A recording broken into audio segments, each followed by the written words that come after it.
Ayan, hello mga kasari. Ayan, kamusta kayo? Ayan, karating ko lang. Bali, anong oras na ba? Anong oras na dyan? Anong oras? 7:20. Ayan, 7:20 AM. Ano yan? October 24. Ayan, bilis no? October 24 na. Basta ko yung... Ayan, kamusta kayo mga kasari? Update lang tayo. Ayan, karating ko lang, gala ko ng palengke. Ayan, palengke girl tayo ngayon. Palengke girl. Ayan. Kamusta kayo? Ayan,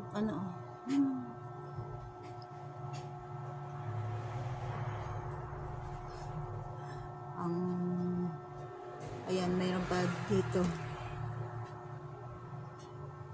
Bumili ako ng manok kasi hindi ko alam kung saan ako sumagi o kung doon sa pesto. Ayan, kamusta kayo mga kasari? Ayan, bali na kami ngayon, pang 7 araw na ngayon kami sa palengke. Ayan, anong tawag dito? Kasi ang nag-umpisa kami October 18. Ayan, 24 ngayon, kaya pang 7 days namin ngayon. Okay naman. Ayan, alam niyo mga unang araw ko sa palengke, parang iba yung pakiramdam ko. Sabi ko, baka mahilo kasi hindi nga ako sanay yung sa puyat ng ganyan. Tapos may dala ako ipikasin oil, may dala akong mga yung mga pabango ipikasin oil, tapos yung kating ko, grabe yung mga baon ko. Pero hindi naman, parang naramdaman ko lang doon na lalamig lang yung paa ko. Tulad kanina, kasi nga lalo na ngayon, di ba may bagyo, umuulan. Ngayon is mas lala akong kinakabahan pagka umuulan. Kasi nga, doon sa pesto na yon is talagang doon pumupunta yung talagang barado siguro yung doon, kaya bumabaha. Kasi nga, nung Karina kung binaha kami dito, mas malaki pala doon kasi hanggang lagpas Baywang sa palengke. Tapos pagka syempre kanto yon, tawag dito, pagka may dumaan daw na sasakyan is yung hampas ng alon. Kaya kaninang lakas ng ulan, kaya ng alauna kinakabahan ako. Sabi ko, hala, paano kayang gagawin namin sa produkto namin? Ang hirap ng ganon. Kaya buti na lang tumigil ang ulan.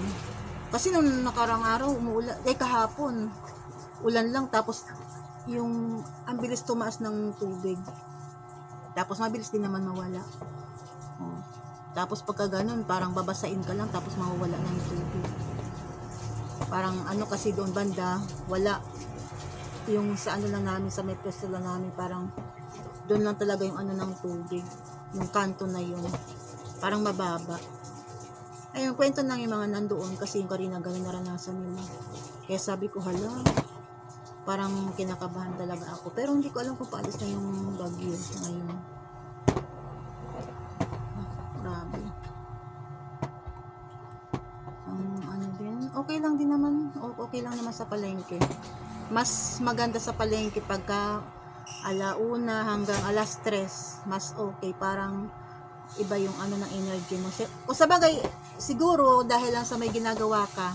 Pero pagka wala kang ginagawa, tulad nung pagka umaga na alas 6 na, nakakaantok na doon pag wala ka nang ginagawa.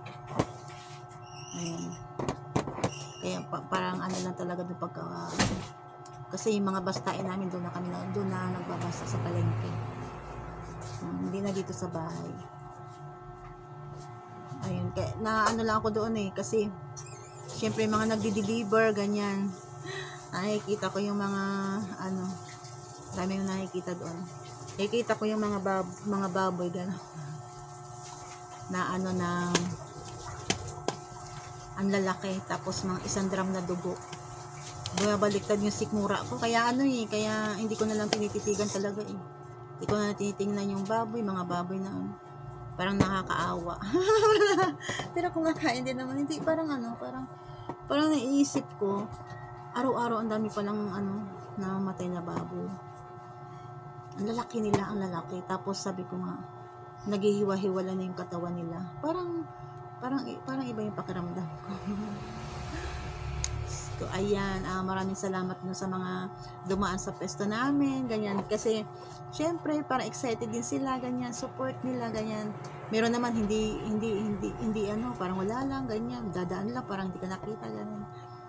Meron nga doon, parang nag-uusap-usap sila, kasi nga, yung pwesto na yun is, matagal nang hindi napipwestuhan.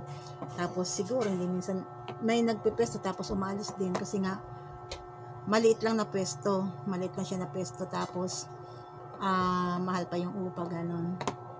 Tapos parang may narinig ko, parang tinataningan ka nila kung hanggang parang inaano nila na hindi ka rin tatagal, yung ganon, parang tinutulad nila sa mga nauna na ay parang hindi ka tatagal. Tapos narinig pa namin na na yung inuupahan namin parang kasing laki lang ng banyo, gano'n. Kasi maliit lang talaga siya. Mas malaki pa nga yung banyo ng iba, gano'n. Yan talaga na ko doon. Okay, sige, okay lang. Gano'n. At least may pwesto kami. Ayan. Okay lang naman yun. Ayan, ayun yung update ko sa inyo mga kasari. Pero ito dito, tuloy pa din dito. Ayan, lang talaga, tiyaga lang talaga. Lang naman kami doon, gising ako ng 12 PM kasi alauna dapat nasa palengke na kami kasi meron kaming suki. So ay suki agad na maaga sila nasa palengke na, at least may pambuhay na mano ka na. Kaya dapat talaga maaga kami, tsaka may binabasta ang asawa ko ng mga inagahan namin. Tapos so uwi kami ng alas 12 umuwi kami, tapos babalik kami ng 3 PM kasi yung mga ganun, mga parang patay na oras naman siya hindi naman talaga siya mabili, pero alam niyo, hindi naman talaga yung unang araw namin, sabi ko parang walang bibili, diba? Parang walang bibili. Syempre, malay ba na, alam ba nila na gano'n? Siyempre, titingnan ka muna nila. Pero pagdating nung alas 10 yata, yung alas 10 nagkaroon, may bumili din.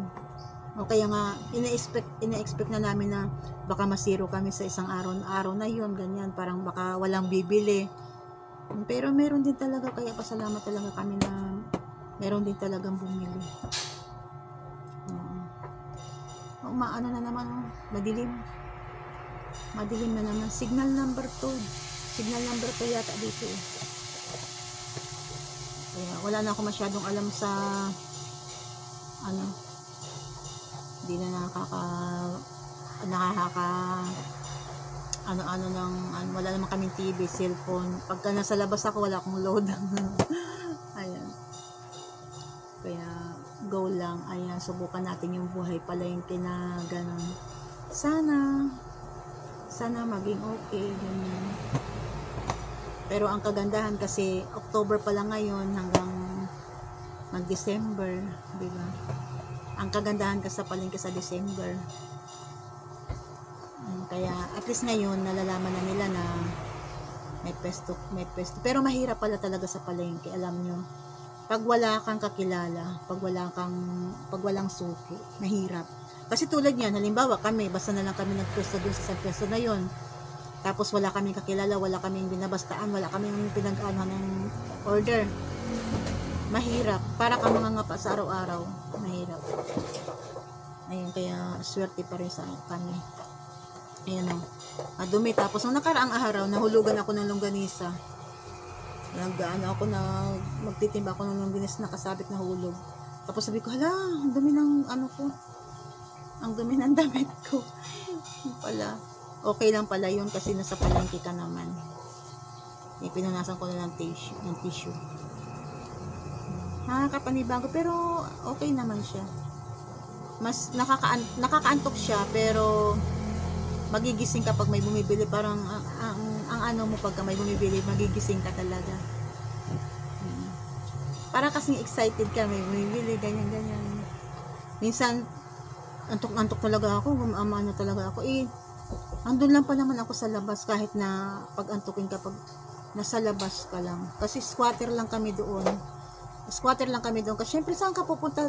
Kung doon ka sa loob is, ang lit nga ng pwesto namin eh. Kasya lang yung isang freezer doon. Pag doon ka mag-stay, wala, hindi ka man lang makaupo. Kanina nga eh, kasi nilalamig ako. Kasi ang hangin pa, nilamig ako, pati yung pa ako ang lamig. Ang ginawa ko, nag-stay muna ako sa loob kasi syempre mainit yung freezer eh. Ayan, mainit-init kaya, pero nakatayo lang ako kaya okay naman, kaya nakatayo lang naman ako. Hindi ka pwedeng umupo doon, walang upuan. Tsaka siguro yung galon namin, pwede yung upuan ko. Pero wala. Tapos walang tubig yun. Iigib na lang kami ng tubig dito kasi malapit lang kami sa palengke. Kumbaga, hindi ko lang alam kung pag nilakad, kung may 15 minutes, ganun, malapit lang. Di ba, minsan sinasama ko kayo kung pupunta akong palengke, ganun lang kalapit. Malapit lang kami sa palengke. Ayun, kahit tingnan mo ngayon, umuwi ako, kukuha ko ng almusal. Ayun, mag-almusal ang asawa ko. Kaya nag-uwi na rin ako ng pang-ulam tanghalian.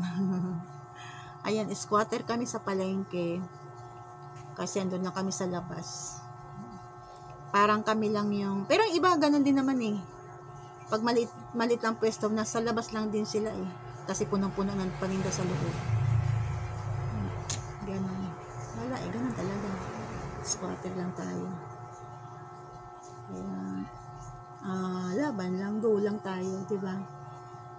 Go lang tayo, ganun talaga. Sa umpisa, mararanasan mo yung, mararanasan mo talaga yung hirap, yung one by one, step by step, kumbaga, step by step, hindi ka pwedeng tumalon, step by step mo mararanasan yung mga ganyan. Sa pagbebenta nga eh, meron nga ako mga naranasan din na, syempre baguhan pa lang din ako, kaya hindi rin ako masyadong sa pagbebenta sa, iba kasi yung benta natin dito sa sari-sari store, iba doon sa palengke. Iba. Ewan ko lang syempre, dito kasi sa akin, di ba, konti lang yung mga tumal ko dito. Pagdating sa palengke, iba. Ibang presyo doon. Kaya, sinasanay din ako ng asawa ko na magbenta kasi nga, pag wala siya, ako ang bantay. Tulad mga nakarang araw ako ng bantay doon. Syempre, kahit na wala namang bumibili, ang importante kasi makita ng mga tumal na, ay, meron na pala nakapisa ditong frozen, ganun. Kumbaga, kahit na walang bumili, andun ka lang, kumbaga, may sahod ka. Wala naman. May sahod. Wala tayong sahod. Diba?